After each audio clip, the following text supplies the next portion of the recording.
Boa tarde, Tite. Carlos Gil, da TV Globo, Sport TV, tudo bem?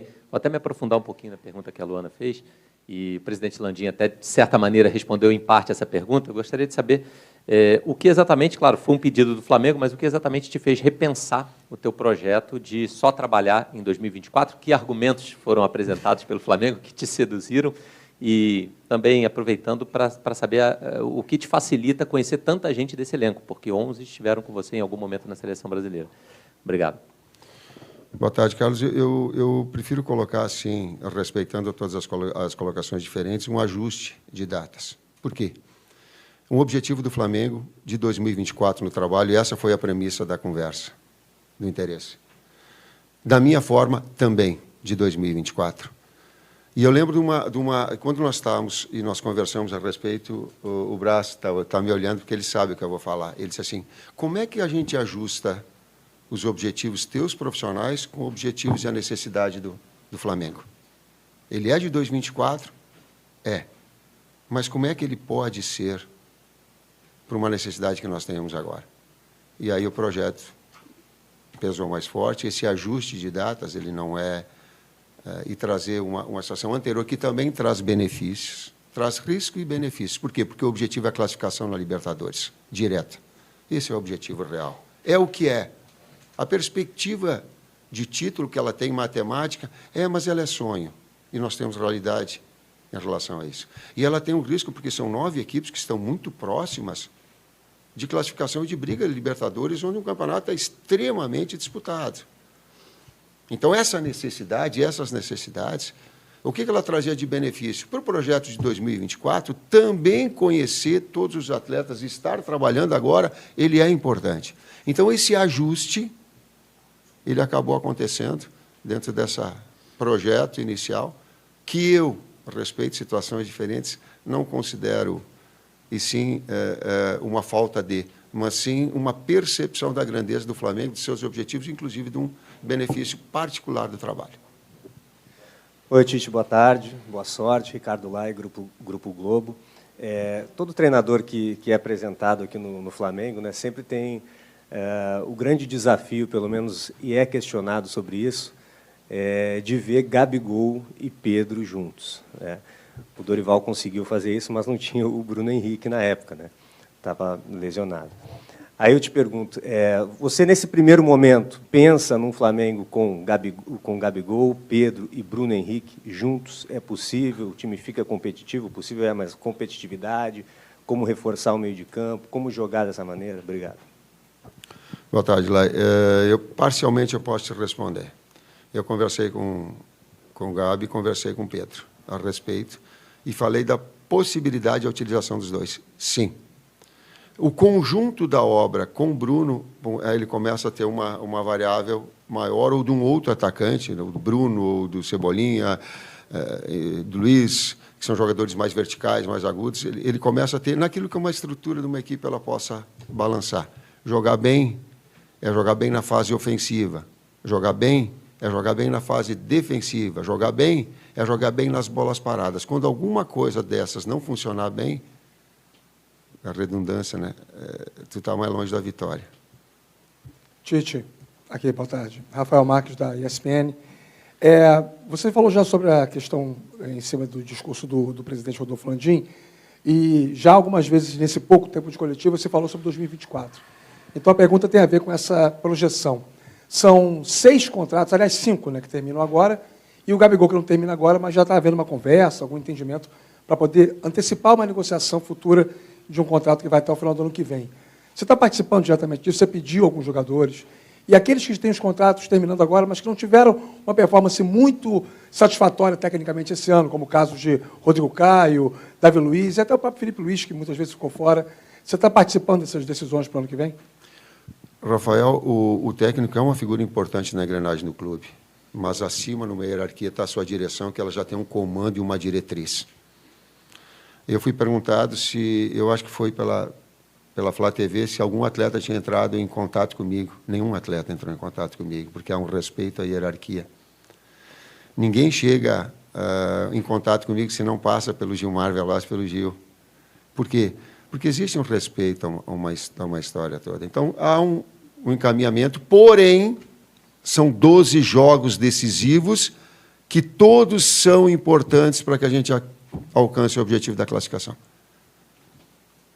Tudo bem, Tite? Aqui, Aline Nastari, TNT Esportes. Aqui. Tudo bem? Você falou brevemente sobre Gabigol, sobre Bruno Henrique. Conhecendo você, conhecendo o seu trabalho, a gente sabe que toda essa relação com o Gabigol é muito mais do outro lado de tudo que foi falado do que do seu lado.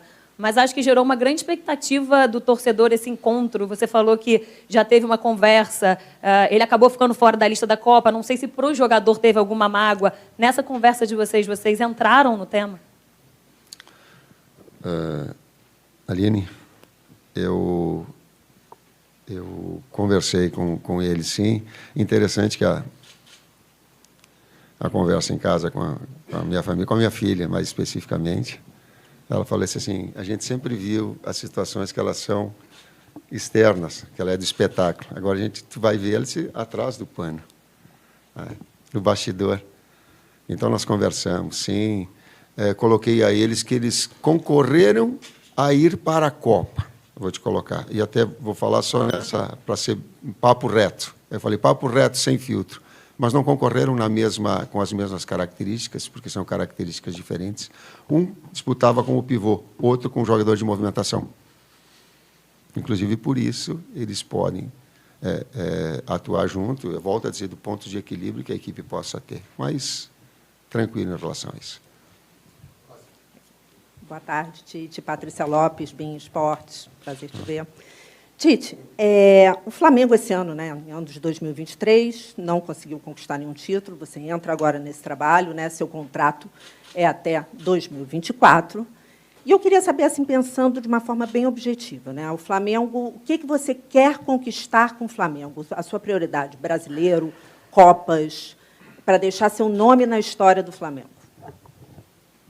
Patrícia, inicialmente nós tínhamos a ideia de ser um contrato mais longo, porque eu acredito numa vigência de um trabalho a médio e longo prazo. Todos os trabalhos, as conquistas, e eu me orgulho delas, elas sempre tiveram início, meio e fim. E aí ela tem uma marca importante. Aí a gente consegue implementar. Mas eu sei também que a realidade do futebol brasileiro, ela, por vezes, não te permite, mas permite a eles aquilo que é o tempo da própria direção. Não é um tempo superior a esse. Então, a coerência nesse aspecto daquilo que a gente ajustou. O objetivo principal é a classificação para a Libertadores já, direto. Tite, aqui, Tati, da Band. Você falou sobre um ajuste de datas, enfim, pensando em 2024.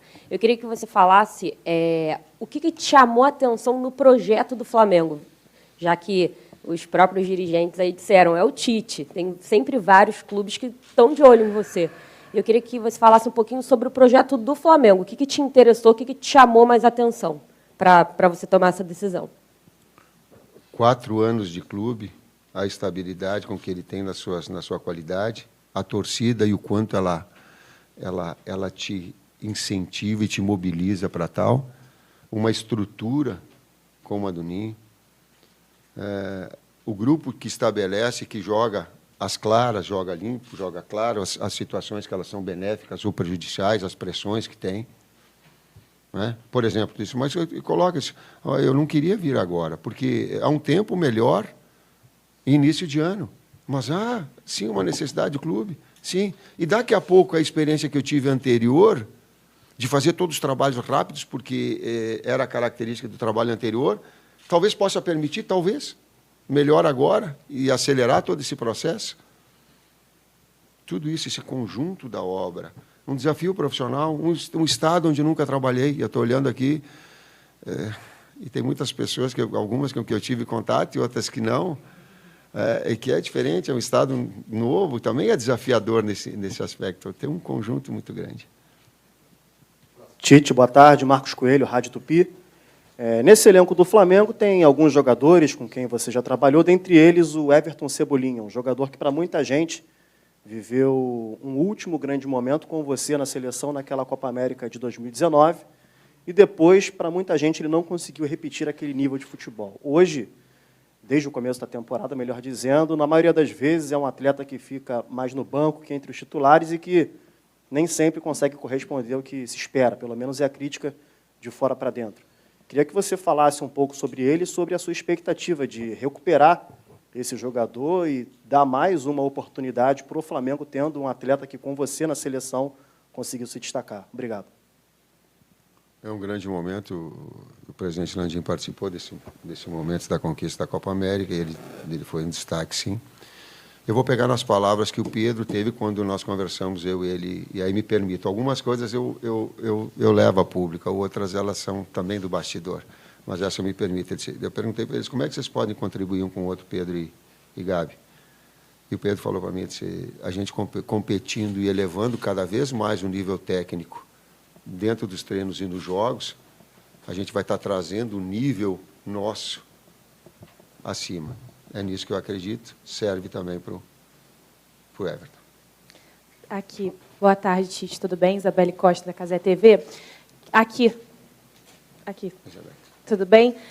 Queria te perguntar, porque eu acompanhei esse último ano na Seleção Brasileira, pude acompanhar o seu trabalho de perto, e os jogadores sempre falaram muito bem do seu trabalho internamente também, inclusive até alguns requisitos, né, dos próprios dirigentes foram que você é um excelente gestor de grupo, e o Flamengo, nesse último ano, teve alguns problemas em relação à gestão de grupo, né, com algumas confusões de jogadores, né, até um caso de agressão. Queria que você pudesse falar como você pode trabalhar esse grupo que está um pouco fragmentado, até mesmo por esses episódios que aconteceram. O que você enxerga, quais são os problemas e o que você já sentiu também dentro desses problemas que o Flamengo passou no último ano. Obrigada. Isabelle, obrigado pela pergunta, porque antes me remeteu uma coisa que eu correndo atrás do Flamengo, jogando pela Portuguesa ou pelo Guarani. A outra que eu tenho ciência de que eu era um jogador nota 7, vamos colocar assim. Não tinha uma excepcionalidade. Mas me trouxe uma experiência muito grande como ex-atleta. Eu observava os técnicos e dizia assim, ó, o cara pode escalar, ele tem, é da função dele, porém me treine igual e me respeite igual. Aquela mensagem que eu tive de Carlos Alberto Silva, por exemplo, ela ficou marcada e ela é tipo um carimbo meu, e eu faço porque senti isso e porque senti num profissional dele, em Pedro Pires de Toledo, exemplo para que eu possa agora, em relação a ser técnico, passar aos atletas. Respeito. Tite, Raiza Simplício da Gol Brasil aqui no meio. Seja bem-vindo.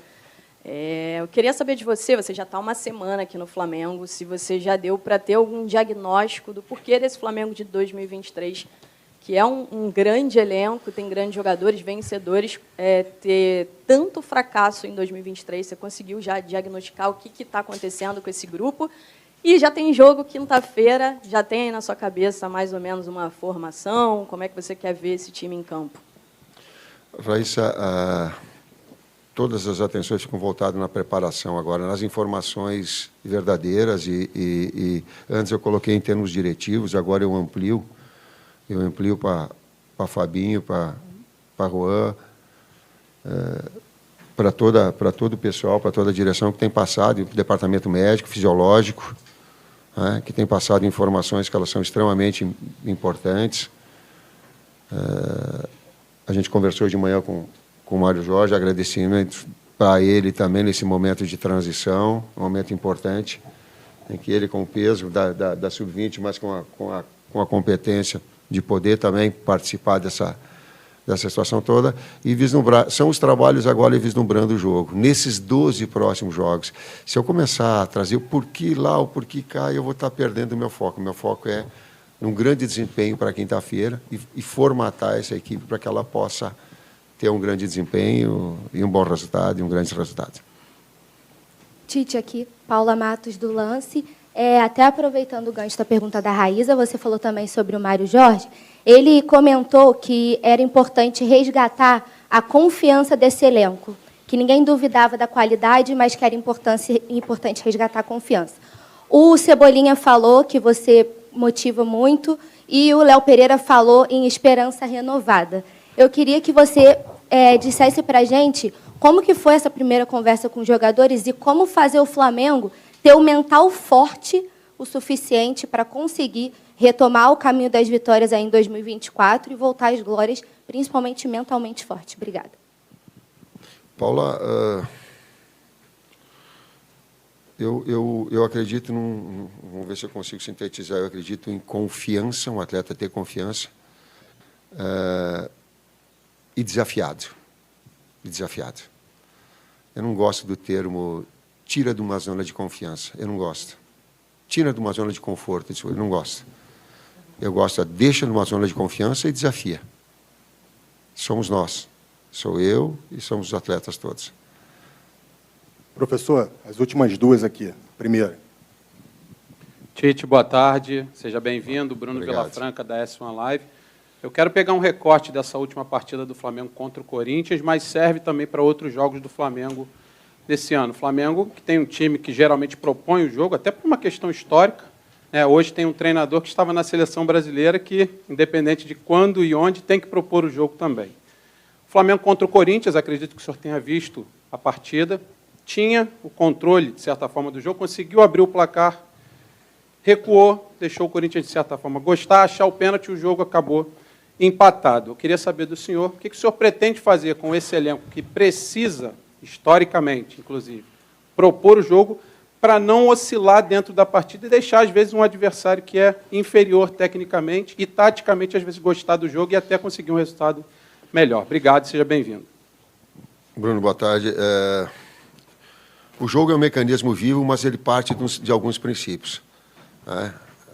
Tu manter a posse de bola, porque historicamente ser criativo ofensivo é do DNA do Flamengo, e ele vai continuar sendo dessa forma, porque o técnico tem que se adaptar aos atletas e à equipe, e não o contrário. Né? E ao clube. Ele precisa jogar e saber jogar, mesmo que seja num percentual menor, consistente defensivamente. Ele precisa. E ele precisa ser eficiente em bolas paradas. Quando se foge desse aspecto, a gente fica mais longe de vencer. Por que eu estou falando isso? Porque é inevitável que, em alguns momentos do jogo, o adversário vai ter aquilo que eu chamo de domínio. Domínio, considero quem está com a bola. E aí tu vai fazer o quê? Tu vai controlar o adversário. Não dá a ele oportunidade de finalização. Então, quando conseguir isso, tu está mais perto de vencer. A gente vai procurar estar equilibrando essas situações. Última pergunta da coletiva. Renan Moura, da Rádio Globo CBN aqui. Tite, boa tarde. Até complementando um pouco da pergunta aqui do amigo, você tinha dito numa entrevista, acho que no ano passado, ao Zico, sobre a questão do eixo central do Flamengo, que era muito forte, e que o Dorival Júnior conseguiu resgatar um pouco daquilo que o Flamengo já vinha apresentando desde 2019 para cá. É esse estilo de Flamengo que você quer realmente resgatar depois dessa temporada, em que teve uma expectativa muito alta, mas que os últimos dois treinadores talvez não conseguiram aplicar dentro de campo esse conceito de Flamengo, esse DNA que o próprio presidente disse agora há pouco? Sim, numa conversa que nós tivemos com o Zico, esse senso criativo, essa capacidade de agredir o adversário, sendo contundente, procurando gol, infiltrando, finalizando, ela faz parte do conjunto. Mas esse ponto de equilíbrio também, que eu me referi anteriormente na resposta, ele é fundamental. Ele é fundamental. A utilização, ela está muito linkada uma pergunta na outra, e aí a fase do colocar do Dorival, ele não tinha o Bruno, e agora o Bruno num grande momento, e vai depender também desses momentos individuais, do nível técnico, de como a equipe se ajustar, depende desse contexto todo e dessas variáveis que possam ter. Sem pré-estabelecer ou se amarrar numa ou noutra ideia. O campo fala. Às vezes ele esconde, às vezes a bola esconde, às vezes tu diz, pô, tu está melhor, tu diz assim, pô, mas não é possível, daí tu toma um gol. Às vezes ele esconde, mas normalmente o campo fala. É isso, obrigado, Tite, obrigado a todos. Agradecendo a presença do senhor presidente Rodolfo Landim, Marcos Braz, Bruno Spindel, Reinaldo Belotti também, o nosso novo técnico do Mengão aqui.